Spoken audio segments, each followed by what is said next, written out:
Stop messing around, stop fooling around, stop delaying, stop procrastinating. Get up, get out, get it done. Everything is possible, nothing is a problem, and anything can be overcome. I just get my ass up out of bed, I get my shit together, and I get out and I start the fight. And that will transform you from a mere mortal into a superhuman being. I've never, ever, ever met anybody who told me that they got rich watching their IRA or their 401k.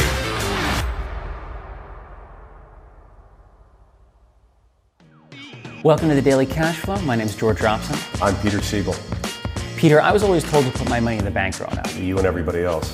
Me too. Yeah, was that good advice? Well, it was advice. I don't know if it was good. I mean, to me, George, it strikes me more as marketing and messaging. Okay. To me as a consumer, to you as a consumer, it doesn't really strike me as advice. Here's why. I mean, we're talking about post-war, industrial age, economic life cycle. Up until now, the banking industrial complex has really been putting this message out there: save your money, save your money. Work your job, pay the highest possible tax rate on the money that you've earned from your job, and then whatever's left over, put it in a savings account here at this bank. Well, here's why they do that. Savings accounts pay you what, 0.1%? Does that sound like a great investment? It doesn't to me. We believe, perhaps falsely, that there's some sort of moral greatness to putting your money into a savings account at a bank, because that's what we've been taught, and that's what the messaging's been for so long. Oh, I'm saving my money, I'm saving my money.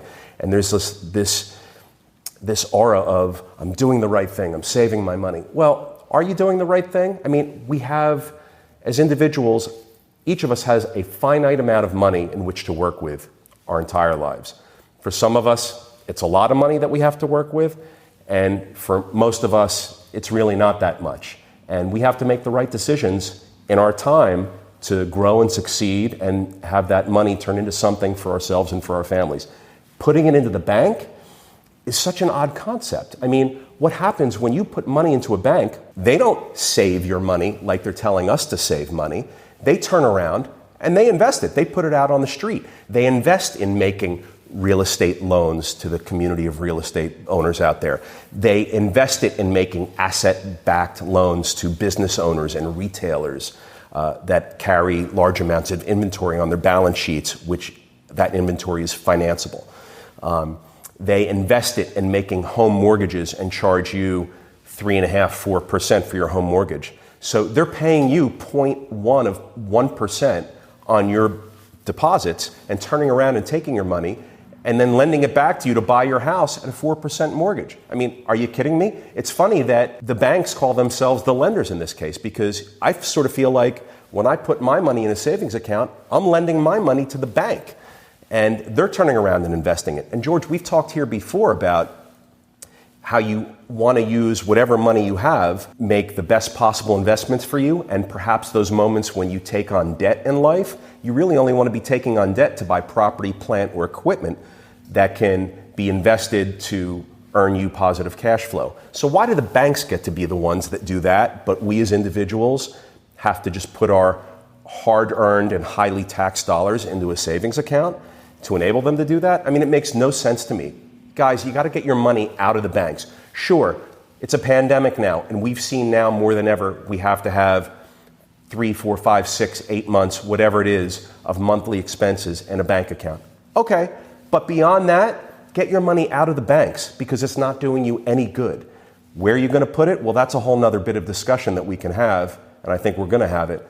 But I got to tell you, when you ask me if it seems like good advice to put your money in a bank, I have to say, well, you know, banks are nothing more than consumer-driven product offerers, just like The Gap and Apple and Walmart. I mean, when you need goods and services and t-shirts and jeans and iPhones, you go to those places, you shop around, you make an informed decision as a consumer, you get the best price, the best deal you can get, and you take your product home and you get on with your day. I mean, we should be doing that with banking products, because really the difference between all of these banks is that they have the same products and they just package them and market them to us in different ways. So we should be shopping around for whatever banking products and services we need. But banks just offer products, and there's a huge opportunity cost for us as consumers to putting our money into the banks. The opportunity cost is that money can better serve us in high-yielding, income-producing investments. So think twice before you have a lion's share of your cash sitting in a checking or savings account. And how good is it really making you feel? Is it making you feel good that it's there and accessible? Okay. Or is it making you feel shitty that it's there and accessible and it's earning you 0.1%? That's how it makes me feel. So I get my money out of the banks and deployed into investments. And I want everybody out there to consider doing the same thing. And for you, George, you're asking me if it's good advice or not.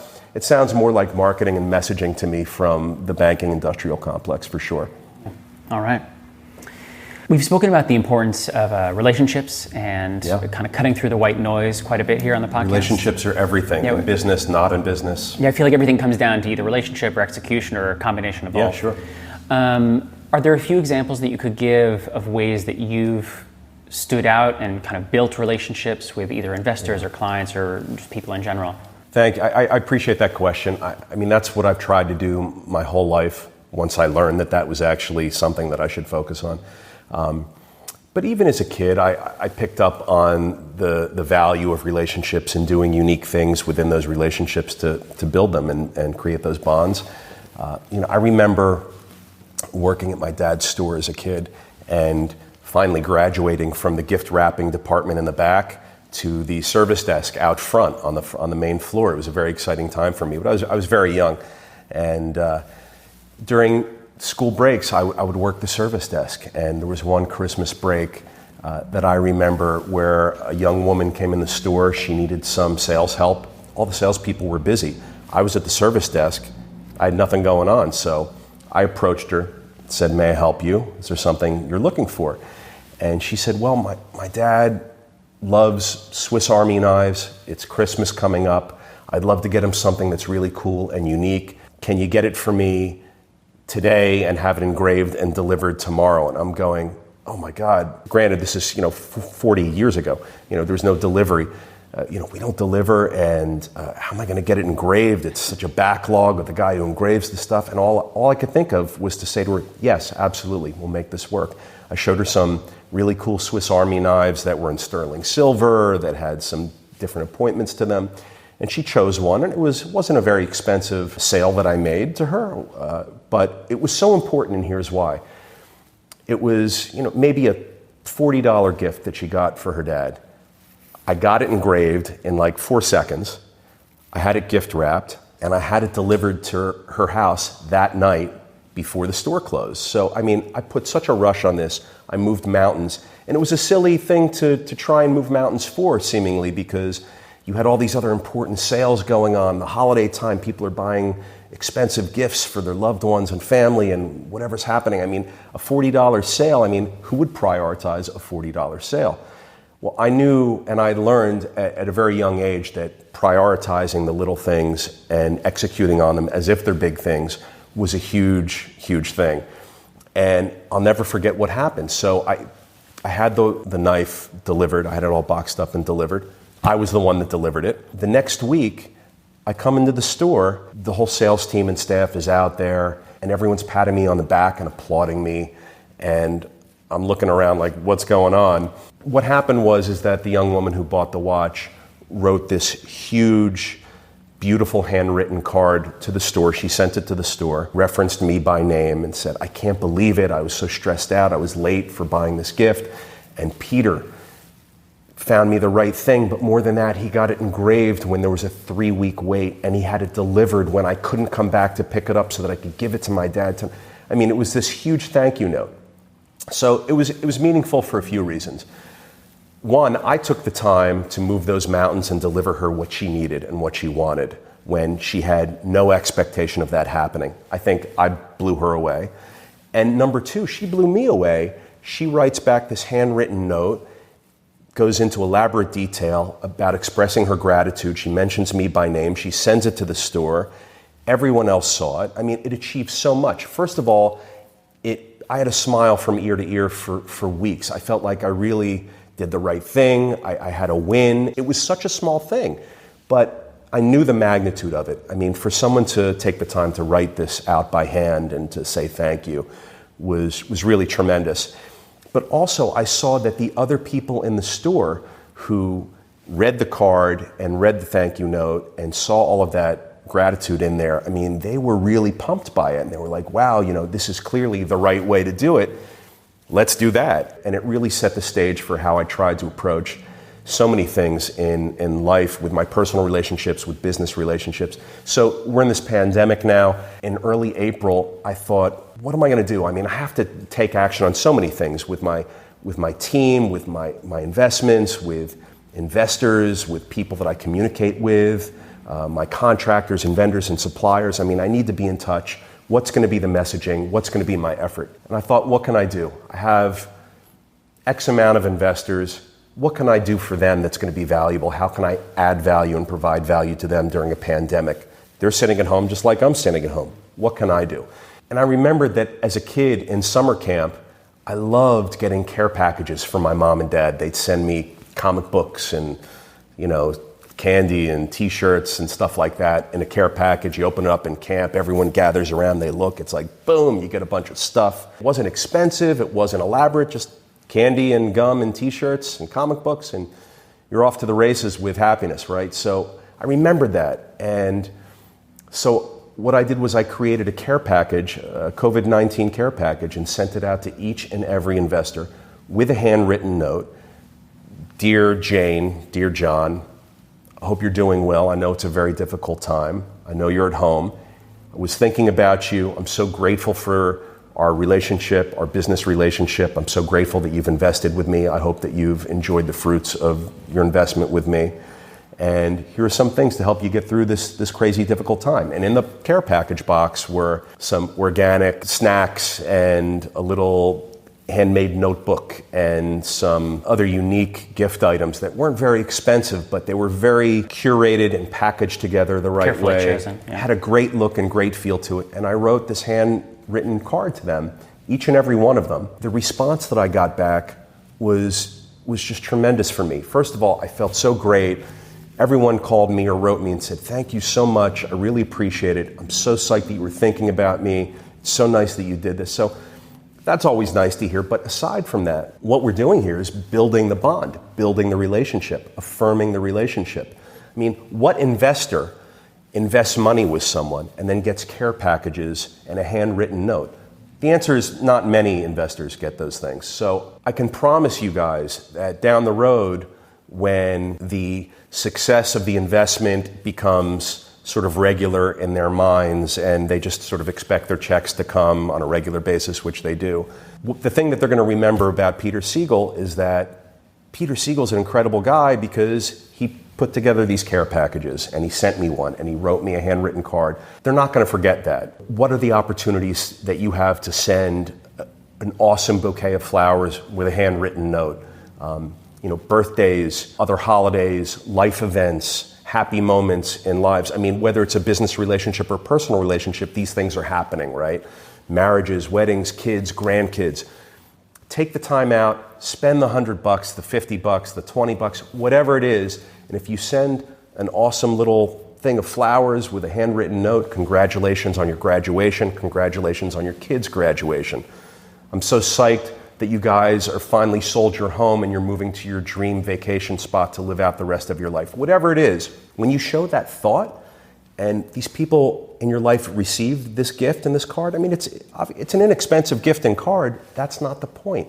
You stand out because they're not getting those things every day from hundreds of people. They're getting them once and they're going to get them from you. They're going to remember you. At times of illness, incapacity, sorrow, these are great moments and opportunities for us in relationships to step up and say, hey, can I drive you to the hospital? Can I pick you up from the hospital? Can I do some food shopping for you while you're at home, not well or grieving or whatever the case may be? I mean, this is life happening. So what are we going to do in these moments in life?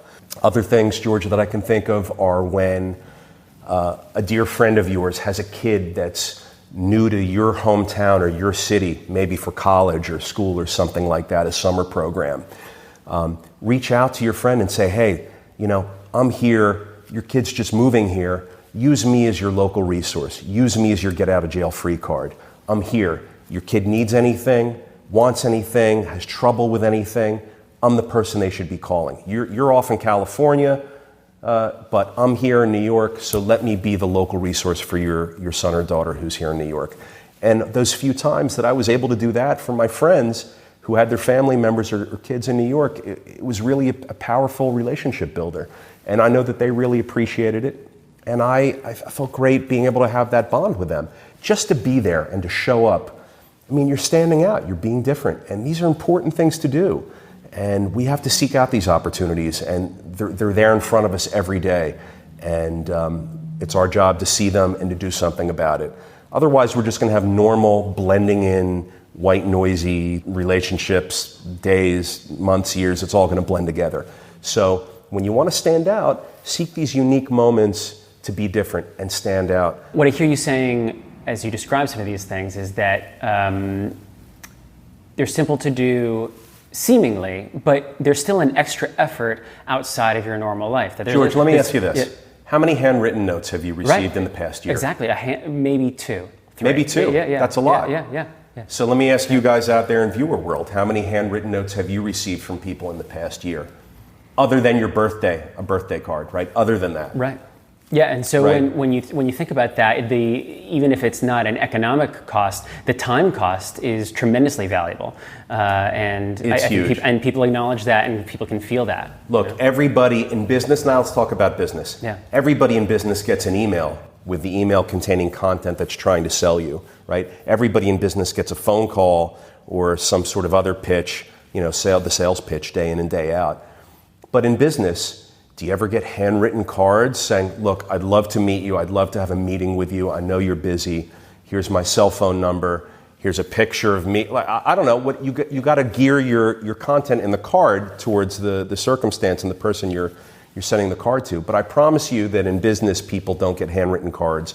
And if they were to, they would remember it for a long, long time, and they would remember you. And I promise you this as well. Your phone call is going to get taken the next time you call. In business, we're trying to get in the door more. We're trying to get in front of people more. We're trying to sell more, have the opportunity to sell more. How are we going to do it? Little ways. Big ways and little ways. These are the little ways. And this is how you're going to carve a niche for yourself, stand out, and be different. So you have to be different.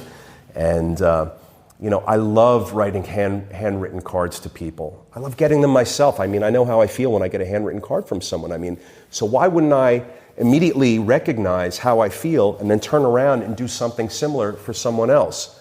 I would, and I have, and I want you guys to do that too. Marco Pierre White has that phrase that excellence is doing a lot of little things well, and I think what you're describing is just that. Well, I think I agree with that, and so I encourage everybody to look for the little things in life that you can do to be different. These are just some. Use these, find or create your own. But you have to stand out, because if you don't stand out, you're blending in. And if you're blending in, you're just going to have a tougher time succeeding. You're going to have a tougher time being happy. You're going to have a tougher time accomplishing what you want to accomplish. Stand out. So, Peter, this is a listener question. Great, I love it. From one of our listeners off from of social TikTok? media. This one's not from TikTok, but we've gotten this question from TikTok and Snapchat, so all over the place. But this one's from Instagram. So all right, well, give me the TikTok questions, because I want to know what the TikTok community's thinking. Absolutely, will do. I'll put that on my radar. This one is: we're told to diversify. So how much of my portfolio should be in real estate? Good question. George, I'm a real estate guy, so I have the significant majority of my investable capabilities in real estate. Right. And I'm happy about that. We've talked about the time that we're in right now. It's a pandemic, and I get cash flow from my performing real estate investments right now. And they're apartment buildings, they're not office and retail buildings. Bank of America made a statement last year in 2019 that they were altering their asset allocation model, the standard model, the 60-40 model, 60% equities, 40% bonds. And so you've got Bank of America and the other banks and advisories saying, go heavier on income, heavier on income. Well, if you're going to go heavier on income, what's going to be your solution for that? What are your income producing assets? T-bills? Bonds? Where are you getting the income from? So if we're going to be seeking income, why not seek income producing real estate? And if you look at history, income producing real estate often has outperformed many other asset classes. So, George, it is a good question to ask how much of my net worth should be in real estate. I mean, for everybody, it's going to be different. You want some diversification. You want the income. You want the exposure to income producing real estate. Me personally, I don't have the stomach for stocks. I don't have the stomach to wake up one day and listen to the news and hear that some PR company that the company hired is saying one thing, and 2 weeks later they hired another PR company that's saying another, and 2 weeks after that they're restating their earnings from last quarter, because they all do that, and it's just nauseating. I mean, that's not any kind of investment that I can manage and feel good about. And I know that stocks are an important part of people's portfolios. I'm not saying don't be in stocks. I'm saying I'm not in stocks, and here's why. The answer is going to be different for everybody, and I encourage everybody to seek having some exposure to income producing real estate. If you're just in T-bills and nothing else, I mean, come on, you can do better. If you're just in stocks and nothing else, I mean, God bless you. You have an iron stomach, and I hope you're doing well with it. If you want to explore some other alternatives, look into income producing real estate. If you're just in the bond markets and you have nothing else or very little of something else, look into income producing real estate. George, I know people that have big art collections and beautiful, expensive primary residences and really nothing else. I mean, it seems crazy to me. What cash flow are they getting from their art collection and from their primary residence?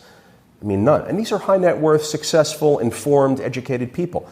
I mean, so it's mind-boggling to me to see the various different investment strategies that a lot of people have. But the answer to your question, George, is that the amount of exposure to real estate that you're going to want is going to be different from person to person, depending on what your current income is, what your business and assets look like, what your other investments look like. I mean, you want to have the exposure, you want to have the diversity, but you want to be in the real estate game. You want to be in income producing real estate. Ready for some Zest Quests, Peter? George, I'm always ready for your Zest Quest. I mean, it's the thing I look forward to all week long. That makes me so happy. Yeah. First one is, travel is a thing that not many people are doing right now. It's pretty much impossible. Yeah. You traveled quite a bit. What's a meaningful travel memory in your mind? What's a meaningful memory that you've had when you're abroad? George, so many. After I graduated from college, I spent time by myself, no friends, no travel partners, touring around parts of Europe and other countries. Incredibly memorable time for me. I just learned so much. I got exposure to new cultures and new places, and it was really the start of my passion for that kind of thing. Right now, with everything that's going on, traveling's a want, it's not a need. Let's just say that. Sure, it hurts not to be able to do it. Sure, it's a bummer not to be able to do it. I mean, my own nephew and his new wife, I mean, they weren't able to go on their honeymoon.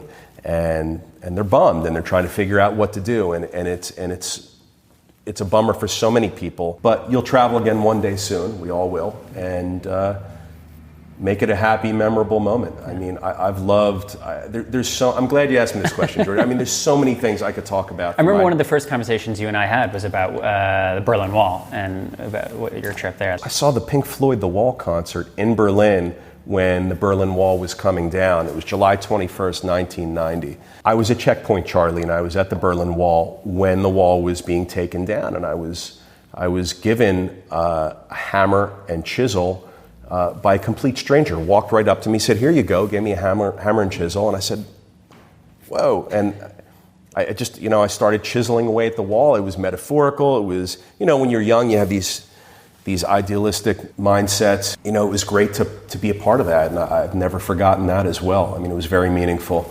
and so I'm glad you brought that up, because I like to think about not only that wall that I helped take down, but other walls that I've maybe taken down in my life, and like to ask people what are the walls that they've taken down in theirs. I mean, now we're getting a little hokey, but I mean, that's what I remember about. But I mean, that's something, especially right now with COVID and with Black Lives Matter and like all the things that are going on right now. We're part of history every day, and so it's something to keep in mind that, like, looking back, our decisions now are going to be historical at some point. They are. They are. So. And to your point about traveling, I mean, to those people out there that have wanted to travel, but just really couldn't recently. Hang in there, be tough. It's a want, not a need. Take care of your needs first. Take care of the needs of yourself and your family first, and you'll travel soon enough, and you'll make it great when you do. Great. So last question is, what was the last thing that blew your mind? Last thing that blew my mind. Is this a G-rated show we're doing, or what are my options to answer? That's up to you, Peter. You create the parameters here. Look, I get blown away by so many things. The arts, food, things that people can do and accomplish. This past weekend I was turned on to a female vocalist and guitar player named Madison Cunningham. She's got this song called Pin It Down. And I thought it was the coolest thing I'd heard in so long. It's got a great groove to it. She plays great. The tone of her guitar is great. The tone of her voice is sick. And the song is so cool. And I played it probably 20 or 30 times over and over and over again. It's the first time I'd done that in a while, so I think that qualifies probably as having blown my mind. Yeah. I'm a big fan of the arts, so I'm constantly amazed by art and artists and the talent that these people have. I love it. So that blows me away all the time. Well, excellent. I'll have to add that to my playlist for the weekend. Yeah. All right. Well, thank you so much, Peter. I appreciate Thanks, George. you taking the time. Thanks, everybody.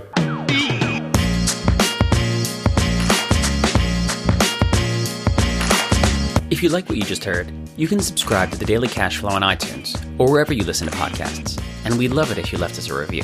You can follow us on Twitter and Facebook at SiegelCap and on Instagram at Siegel.cap. As always, if you're an accredited investor, go to SiegelCapital.com and take our survey to see if you qualify to take part in one of our apartment building deals. That's SIEGEL Capital.com.